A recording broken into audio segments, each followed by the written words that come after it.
नमस्कार, news nation आप देख रहे हैं। आपके साथ मैं हूं विद्यानाथ झा। राहुल के बयान पर मंत्री स्मृति ईरानी ने क्या कहा है ये आपको बताते हैं। उन्होंने कहा है कि राहुल की पॉलिटिक्स पर केंद्रीय मंत्री स्मृति ईरानी की तरफ से बयान आया है। राजनीति के लिए उत्तर भारतीयों का अपमान किया है राहुल ने, ये स्मृति ईरानी ने कहा है। राजनीति में गांधी परिवार अपमान कर रहा है। फिशरीज मंत्रालय पर बयान दिया है स्मृति ईरानी ने। न्यूज नेशन से जो खास बातचीत की है वो आपको सुनवाते हैं। कांग्रेस पार्टी के पूर्व राष्ट्रीय अध्यक्ष और वायनाड से सांसद राहुल गांधी ने एक बार फिर विवादास्पद बयान दिया है। केंद्रीय मंत्री स्मृति ईरानी जी हमारे साथ हैं। स्मृति जी, राहुल गांधी कह रहे हैं कि उत्तर भारत के जो लोग हैं उनका ज्ञान बहुत सतही होता है और उनको नई ऊर्जा महसूस हो रही है साउथ में। उन्होंने उत्तर भारत के नागरिकों का अपनी राजनीति को चमकाने के लिए जो अपमान किया है, मुझे लगता है लोकतंत्र में राजनीति का इतना नीचा स्तर शायद ही गांधी खानदान ने कभी प्रस्तुत किया होगा। आज फिर केरल में उन्होंने एक और झूठ बोला कि मत्स्य पालन का कोई मंत्रालय ही नहीं है, उस मंत्रालय को वो स्वयं स्थापित करेंगे। एक मंत्रालय जो चल रहा है और बहुत ही प्रगतिशील काम कर रहा है, उस मंत्रालय के संदर्भ में राहुल गांधी स्वयं संसद में प्रश्न पूछते हैं। तो इससे तो दो ही कंक्लूजन्स निकल सकते हैं, या तो राहुल गांधी प्रॉक्सी किसी से सवाल पूछवा रहे हैं देश की संसद में, और या वो सतत झूठ बोलने पर उतारू हैं। मुझे लगता है अपनी राजनीति को झूठ की बुनियाद पर बनाकर ज़्यादा दिन कोई भी व्यक्ति, कोई भी सांसद, कोई भी नेता टिक नहीं सकता। मैम, आपने राहुल गांधी को अमेठी से हराया, पहले वो सांसद थे।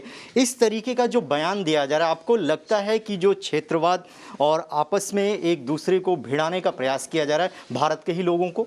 बिल्कुल। असम में भी राहुल गांधी ने जाकर गुजरात और गुजरातियों के प्रति अपमानित शब्दों का इस्तेमाल किया।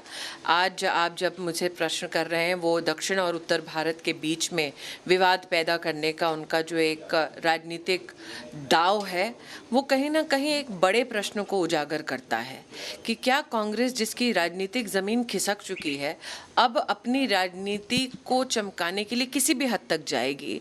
नेता वो है जो एक ध्वज, एक संविधान के नीचे भारत को जोड़ कर रखने की मंशा रखता हो।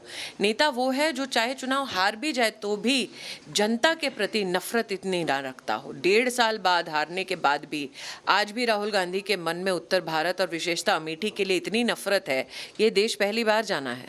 मैम, आखिरी 2 सवाल आपसे जानना चाहूँगा। आपने कहा कि वो एहसान फरामोश हैं, किस लिए कहा? क्या उत्तर भारत के लोगों से वो माफ़ी मांगेंगे? देखिए, मैं अमेठी को बार बार मैं कह चुकी हूँ, मेरे लिए परिवार है। आपके परिवार के मुंह पर कोई तमाचा जड़ दे तो क्या आप माफ़ कर लेंगे?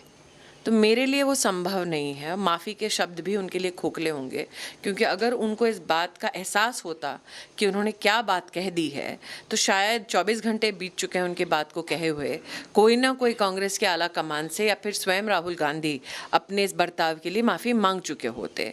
वो जिस प्रकार से उन्होंने कल अपने भाव को व्यक्त किया, ना सिर्फ मैंने कहा एहसान फरामोश, वाकई में मुझे लगता है अमेठी की जनता भी ये मानती है। 15 साल उन्होंने विकास का कोई काम किया नहीं, फिर भी अमेठी की जनता ने सतत उनका समर्थन किया, उनको प्रेम दिया, क्योंकि वो रिश्तों की दुहाई देते रहे। तो जो लोग रिश्तों की दुहाई देते हैं वो अपनों को अपमानित नहीं करते। मैम, मेरा आखिरी सवाल, 2019 में मोदी गवर्नमेंट ने एक नए मंत्रालय का गठन किया। गिरिराज जी लगातार कह रहे हैं कि राहुल गांधी जी, मैं आपको निमंत्रण देता हूं कि आप मेरे मंत्रालय में आइए और देखिए कि मैं क्या काम कर रहा हूं। एक बार फिर राहुल गांधी ने कहा है कि वो एक नए मंत्रालय का गठन करेंगे जो मछुआरों के लिए काम करेगा। देखिए, राहुल गांधी जब इस प्रकार के वक्तव्य देते हैं तो वो उनका भी उपहास उड़ाते हैं, उनका भी अपमान करते हैं जो उस वक्त वहाँ पर मौजूद होते हैं उनके इस वक्तव्य को सुनने के लिए। तो अगर वो जनता की इंटेलिजेंस का इस प्रकार से अपमान करेंगे तो मुंहतोड़ जवाब जनता वोट के माध्यम से देगी। जो आपने कल गुजरात में 85% भारतीय जनता पार्टी की सीटों पे जीत हुई है, उससे और कांग्रेस की एक ऐतिहासिक हार से आपको इसका प्रमाण मिल चुका है। वीडियो जर्नलिस्ट जयराम के साथ रविकांत राय, न्यूज़ नेशन, दिल्ली।